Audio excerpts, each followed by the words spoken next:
I solved trading with 5th grade math, and once I did, I finally became funded. But it didn't happen because I found a magic strategy, but because I started measuring what most traders never measure. Let's start with the first, where most edges die: balance. I'm sure you've done this. You chase a high win rate, then you chase bigger risk reward, then you try to get more trade frequency. Every month you optimize something new, and every month your results stay inconsistent. Here is the harsh truth. If you optimize one metric in isolation, you destroy the others, and your performance collapses. A higher win rate means lower risk reward. A big risk reward usually means fewer trades, and higher trade frequency usually destroys your win rate. You are not doing strategy development. You are creating imbalance. And imbalance is the fastest way to sabotage your equity curve. Look, I did this for years. Every change I made felt smart, but mathematically I was destroying the system I thought I was improving. Profit in trading comes from the interaction of win rate, risk reward, and trade frequency, not from one metric being perfect. Think of it like an equation. If one variable spikes or collapses, the entire output becomes unstable. Balance is what creates smooth equity curves, not perfection. The moment I stopped chasing the perfect win rate and the perfect risk reward and simply aimed for a balanced combination, my results stabilized. More trades, fewer try months, and smoother growth. Profit didn't come from optimization. It came from equilibrium. But even with a balanced system, you still can't trust the numbers until you know how many trades it takes for the statistics to actually mean something. But before we dive into the statistics, if you are overwhelmed, stuck, or confused, we built a free 21-day trading reset for advanced traders. In 3 weeks, we rebuild your foundation, show you exactly where you are stuck, and guide you out of it step by step. 50+ course lessons, a proven strategy, personalized troubleshooting community, all for free. Link in the description. Now let's move to the next point. I'm sure you've done this before. You backtest 30, 50 trades. The curve rises, the stats look strong, and you convince yourself the system is ready. You go live, and within a few losses, your confidence collapses. Listen, 30, 50 trades, or even 100 don't show real edge. It shows variance. A lucky streak can make a bad strategy look brilliant. A rough patch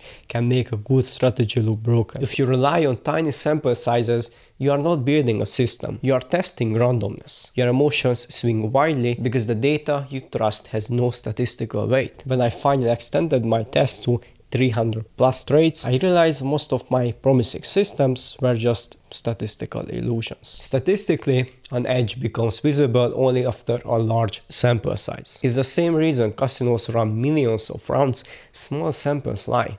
Large samples reveal truth. With 300+ trades, win rate stabilizes, risk reward becomes reliable, drawdowns become predictable, so I switch my standard. If a system hasn't been tested on at least 300 trades, I don't trust it. And once I did that, my confidence stopped collapsing after a few losses because I finally had real data behind me. But even with statistical proof, there is another trap that destroys traders: unrealistic expectations of monthly returns. You probably told yourself something like 10% a month is reasonable, or I should be hitting 5% every week. You build your goals around fantasy numbers, and when you fall short, you panic, force trades, and ruin the month. Here is the uncomfortable truth. Your goals have nothing to do with your strategy. They are based on hope, not math. If your backtest shows an average 3 to 6% a month, but your brain expects 10 to 15%, you will always feel behind. And when you feel behind, you stop executing the system and start chasing outcomes. All because you never grounded your expectations in reality. Once I compared my fantasy goals to my real backtest averages, I realized I was operating in a delusion. My plan wasn't failing,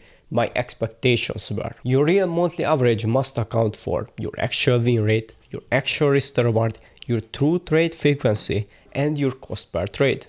The last one is huge. Your live results will always be lower than your backtest. Once you calculate your true average, you finally understand what your system can realistically produce. The moment I accepted my real averages, not the fantasy ones, everything stabilized. I stopped chasing, I stopped forcing, I planned around my actual numbers and finally started compounding instead of resetting. But knowing your average isn't enough. You must also know your worst case, because the next silent killer is drawdown and your emotional reaction to it. I'm sure you've felt this before. A streak of losses hits, you panic, you question your rules, you doubt your system. Not because the strategy broke, but because you had no idea what a normal drawdown even looks like. Here is the painful truth. You are terrified of drawdown because you never defined it. You don't know how many losses in a row your system can naturally produce, how deep the equity dips on average, what the maximum historical drawdown actually was. Without these numbers, every losing streak feels catastrophic. You interpret normal variance as failure. You abandon strategies that are working. You panic because you are emotionally reacting to something that is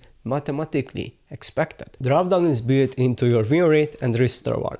For example, a 50% win rate guarantees multiple 5 to 7 loss streaks a year. 40% win rate guarantees 8 to 10 loss streaks. I know it might sound harsh, but this is the raw probability. Your strategy must be evaluated by its worst case scenario, not its best case equity curve. When you know your real average drawdown and your max historical drawdown, risk management becomes logical, not emotional. The fix is simple. Go back to your full backtest and document your average drawdown, your max drawdown, and your longest losing streak. When you know these numbers, drawdowns stop feeling like danger and becomes just part of the plan. But here is the part most traders never understand. Even if you master the statistics, it still won't make you a full-time trader. There is many more layers that actually decides your future. So if you want to become a full-time trader, watch this video next.